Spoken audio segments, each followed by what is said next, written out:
Good morning everyone, my name is Shruti Jain and I am your faculty of International Marketing. Hope everyone is doing well at their home and taking care of themselves and their loved ones. So in the previous lectures we have covered your various topic of international marketing. Hope आप देख रहे हो सारी videos और आपको समझ में आ रही हैं. अगर कोई डाउट होता है, कोई क्वेरी होती है, प्लीज़ आप मुझसे जूम क्लास पे पूछ लीजिएगा, क्योंकि मोस्ट ऑफ़ द स्टूडेंट्स क्या करते हैं, वीडियोस देखते हैं, कोई क्वेरी होती है बट वो क्लासेस अटेंड नहीं करते. Please do attend your classes at regular basis if so that if you are having any doubt I can clear them at that time only.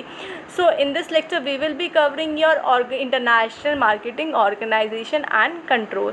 So international marketing organization and control की जब बात आती है तो एक control और एक business की जब मैं बात करती हूँ किसी भी बिज़नेस की, सबसे पहले यहाँ पे ऑर्गेनाइजेशन होना चाहिए, उसको सही तरीके से काम करने का तरीका होना चाहिए, कंट्रोल होना चाहिए कि जो मैंने डिसाइड करा है एक्चुअल रिज़ल्ट को मैं टारगेट से अपने मैच करती हूँ. देन जो डाइविएशन हो गया उस पर हम वर्क करेंगे. सो यहाँ पे हम आपका डिस्कस करेंगे what is, first of all cover करते हैं what is your international marketing का ऑर्गेनाइजेशन क्या होता है वहाँ पे. So in the organisation of international business refers to integrated function of formal organisation structure coordination control process culture and people. If मैं किसी ऑर्गेनाइजेशन की बात करती हूँ तो क्या वहाँ पे सबसे पहले मैं वहाँ पे किस चीज़ की बात करती हूँ कि वहाँ पे कोऑर्डिनेशन कैसा है. अगर मैं फॉर्मली वे में बात कर रही हूँ तो कि वहाँ पे कोऑर्डिनेशन कैसा है, वहाँ पे कंट्रोल कैसा है, वहाँ पे प्रोसेस किस तरीके से चल रहा है, वहाँ के लोग कैसे हैं, वहाँ का कल्चर कैसा है. सो और इंटरनेशनल बिजनेस का जो बात करते हैं, इंटरनेशनल ऑर्गेनाइजेशन की बात करेंगे तो organisation of business at international level refers to integrated function होता है. वो किस किस चीज़ का, कोऑर्डिनेशन का, कंट्रोल का, पीपल का, फीचर्स का एंड योर प्रोसेस का. सो हम इसमें क्या क्या फैक्टर्स आपके ऑर्गेनाइजेशन में इंक्लूड होते हैं. Division of organisation into sub units. बस सब यूनिट्स में वहाँ पे ऑर्गेनाइजेशन को डिवाइड कर दिया जाता है. लाइक अगर हम कॉलेज की बात करते हैं, आपको सब यूनिट में किस तरीके से डिवाइड करा हुआ है. फाइनेंस का अलग डिपार्टमेंट है आपका, MBA का अलग है, BBA का अलग डिपार्टमेंट है, लॉ का. तो हम इसको डिफरेंट लेवल पे डिवाइड कर दिया जाता है. डिफरेंट लेवल पे डिसीजन लिए जाते हैं. डिसीजन मेकिंग एंड रिस्पॉन्सिबिलिटी की डिसीजन मेकिंग किसके हाथ में है, एक इस इंडिविजुअल के हाथ में है या फिर सब इंडिविजुअल्स के हाथ में है, आपको डिवाइड करी गई है. आपको establishment of integrating mechanism of coordination activity, किस तरीके से वहाँ पे इंटीग्रेशन एक्टिविटीज़ का है. नेक्स्ट आ जाता है आपका ग्लोबल. यहाँ पे हमने ये कवर करा था. आपका आ जाता है आर्किटेक्चर क्या है, organisation of architecture of organisation में क्या क्या आएगा. Internal body parts of organisation. Internal मतलब जो ऑर्गेनाइजेशन के अंदर है वो क्या क्या है, लोगों के काम करते हैं, लोगों का जो वहाँ पे जो हमारे पीपल होते हैं. अगर मैं किसी भी ऑर्गेनाइजेशन की बात करती हूँ या किसी की भी बात करती हूँ, सो एक कंपनी है या एक ऑर्गेनाइजेशन है वो किससे जानी जाती है, अपने लोगों से जानी जाती है. जिस तरीके से लोग उसका काम करेंगे वहाँ से उस तरीके से उसको जाना जाएगा. अगर हम कहीं भी जाते हैं, किसी मॉल में भी जाते हैं, किसी भी सर्विस सेंटर में जाते हैं, तो हम क्या कहते हैं, वहाँ के लोग बहुत अच्छे थे, वहाँ के एम्प्लॉयज़ बहुत अच्छे थे, क्योंकि वहाँ से आप क्या लेके आ रहे हो, पीपल से क्या लेके आते हो, आप एक सेटिस्फेक्शन लेके आते हो. अगर मेरे काम करने वाले अच्छे हैं तो मेरा काम भी अच्छा होगा. स्ट्रक्चर कैसा है, वहाँ का ऑर्गेनाइजेशन का स्ट्रक्चर कैसा है, सिस्टम किस तरीके से, स्ट्रक्चर मतलब बिल्डिंग कैसी है, वहाँ पर प्रॉपर फैसिलिटीज़ है नहीं है. और अब जैसे कॉलेज की बात करते हैं, प्रॉपर क्लासरूम है, प्रॉपर HOD का रूम है, यहाँ पे प्रॉपर क्लासरूम है, आपके जो प्रॉपर आपकी वॉशरूम की फैसिलिटीज़ हैं या नहीं है. सिस्टम मतलब किस तरीके से सिस्टम का काम कर रहे हैं, वहाँ पे प्रॉपर अच्छा सिस्टम चल रहा है नहीं चल रहा, कल्चर कैसा है वहाँ पे, और प्रोसेस क्या क्या है हमारे. एक्सटर्नल की बात करते हैं तो हमारे एक्सटर्नल में आ जाते हैं वर्टिकल डिफरेंशिएशन. वर्टिकल मतलब कि डिसीज़न लेना कैसा है, डिसीज़न लेने की पावर किसके हाथ में है, एक इंडिविजुअल के हाथ में आपका डिसीज़न मेकिंग पावर या फिर यहाँ पे सब डिवीज़न के पास में है, कि हर इंडिविजुअल के पास अपनी पावर है. सेंट्रलाइजेशन की मतलब सिर्फ एक बंदे ने आपको बोल दिया, आपका चेयरमैन है आपके कॉलेज में, सिर्फ चेयरमैन ने बोल दिया, आपने कि जो चेयरमैन ने बोला है सिर्फ वो ही डिसीज़न लिया जाएगा.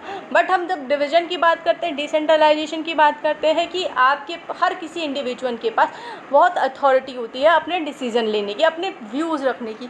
हॉरिजॉन्टल डिफरेंशिएशन में जब हम बात करते हैं तो ऑर्गेनाइजेशन को किस लेवल पे हमने डिवाइड करा हुआ है, वे ऑफ हमारा सब डिवीजन किस तरीके से, फंक्शनल बेसिस पे किया गया है, आपका काम करने के तरीका पे करा गया है, या फिर जोग्राफिकल एरिया पे कि आपका लोकेशन वाइज करा गया है। इंटीग्रेशन, वहाँ पे इंटीग्रेशन कैसा है दोनों के बीच में, जो हमारे हेडक्वार्टर है और सब्सिडी के बीच में, उन दोनों के बीच में इंटीग्रेशन मतलब बातचीत का तरीका कैसा है। सो वर्टिकल की बात करते हैं तो लोकेशन ऑफ वर्टिकल पे क्या आ जाता है, the location of decision making responsibility किसके हाथ में है। ऑर्गेनाइजेशन स्ट्रक्चर में सेंट्रलाइजेशन हो रहा है, डिसेंट्रलाइजेशन। सेंट्रलाइजेशन की बात करते हैं, द अथॉरिटी एंड द जो command lies on in the hand of one person, कि अथॉरिटी और जो पावर है किसके हाथ में लाई करती है, एक इंडिविजुअल के हाथ में लाई करती है। लाइक आपके चेयरमैन सर हैं तो चेयरमैन सर के हाथ में आपकी लाई करेगी। डिसेंट्रलाइजेशन की बात करते हैं तो उन्होंने क्या करा, हर डिपार्टमेंट का अलग अलग प्रिंसिपल है, हर डिपार्टमेंट के अलग अलग HODs है, हर डिपार्टमेंट के अलग अलग टीचर्स हैं। So if they are having any doubt, if they are having any queries, if they are facing any problem, they can just go to their, if their students are facing any problem, they can complain to their teachers, then teacher can go to their HODs, and HODs can go to their principal, and then principal finally go to their chairman. So everyone is having a power, everyone is having a problem, or if anyone having a problem, they can just go to their higher authority, because everyone की जो higher authority के पास है, सबके पास कुछ ना कुछ power होती है यहाँ पे। अब आते हैं हम हमारे हॉरिजॉन्टल डिफरेंशिएशन में। हॉरिजॉन्टल में आ जाता है हाउ द ऑर्गेनाइजेशन डिवाइड करती है, किस डिपार्टमेंट में, वेरियस डिपार्टमेंट में, वेरियस सब यूनिट में किस तरीके से वो डिवाइडेड हुई हुई है आपकी। फंक्शन मतलब अपने फंक्शंस के बेसिस पे, लाइक अगर हम बात करते हैं फाइनेंस के बेसिस पे अलग डिपार्टमेंट है, HR का डिपार्टमेंट अलग है, या फिर हमारा बात करते हैं प्रोडक्शन का अलग हो गया, हमारा सबका फंक्शन के बेसिस पे डिवाइड कर रहे हैं। फंक्शन वाले का अलग मैनेजर होगा, फंक्शन वाले के नीचे जो मैनेजर होगा उसका अलग से असिस्टेंट मैनेजर होंगे, उनके अलग से एम्प्लॉयज़ होंगे। सो ये हमारा फंक्शन डिपार्टमेंट का अलग हो जाएगा। हमारा क्या करा हमने, प्रोडक्शन वाले का अलग हो जाएगा, मार्केटिंग वाले का सेम अलग हो जाएगा। बिजनेस टाइप की बिज़नेस के टाइप पे हम डिवाइड कर रहे हैं।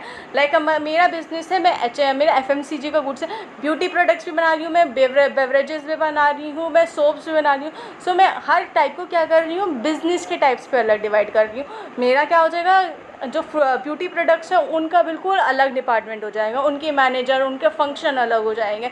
जो मेरा खाने का है, बेवरेजेस है, उनका सबका अलग हो जाएगा, और जो मेरा सोप का है उनका अलग हो जाएगा।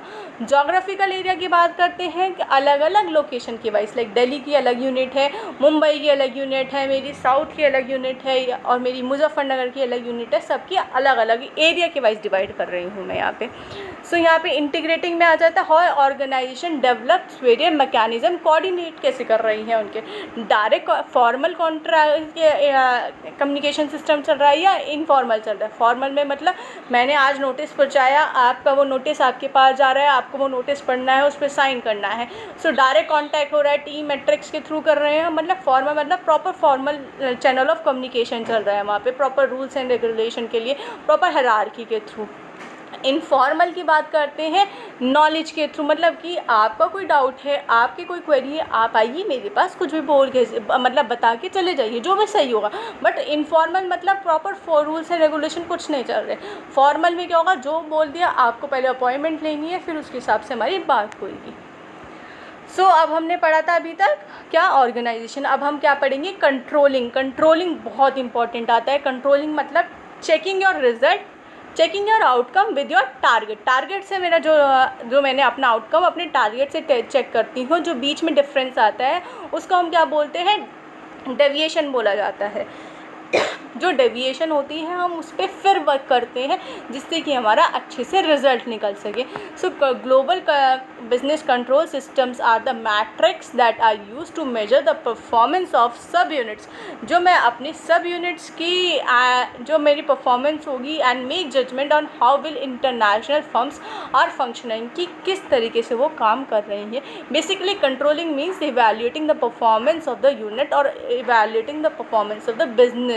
So controlling refers to the task of ensuring that the activities are producing the desirable result, कि जो मेरी activities है वो desirable result provide करें, and to the limiting of monitoring and the outcome of activities, reviewing the feedback कि feedback सही से मिल रहा है नहीं मिल रहा है, and this outcomes are the necessary for taking corrective action. सो अब हमारी कितने लेवल की होती है? 3 लेवल की हमारी कंट्रोलिंग करी जाती है, strategic level, organisation control and operation control. Strategic level मतलब जहाँ मैं इनोवेशन के बारे में सोच रही हूँ, जहाँ इनोवेशन मेरा मेन कंसर्न है कि मुझे कुछ ना कुछ नया लेके आना है मार्केट में. So strategic control means bringing something new and innovative in the market.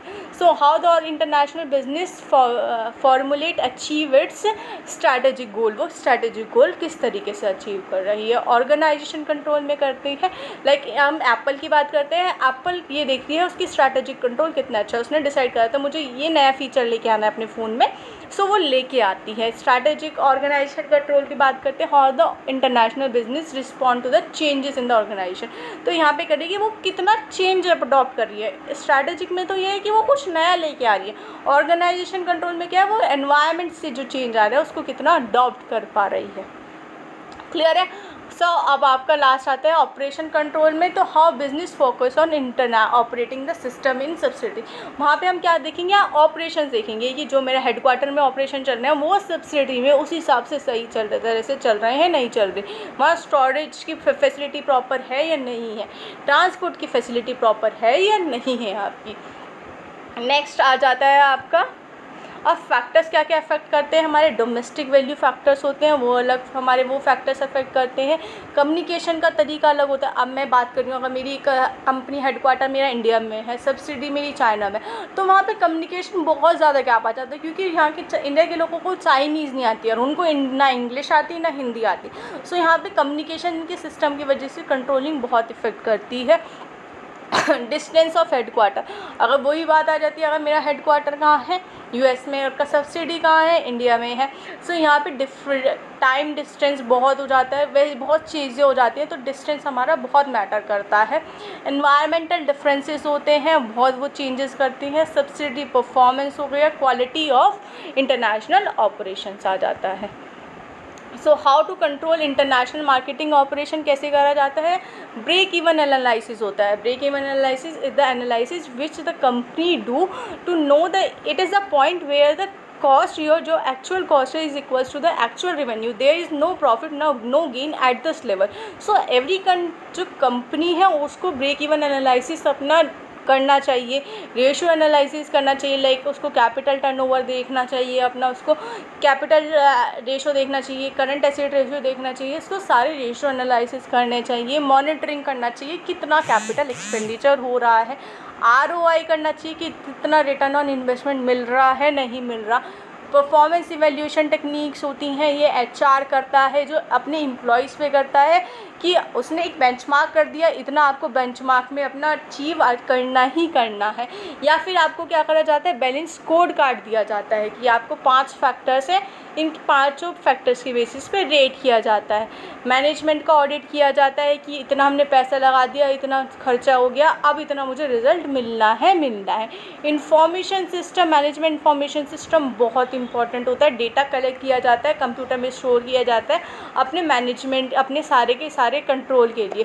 फिर यहाँ पे आपको चेक किया जाता है. So this is all about your organisation control and system.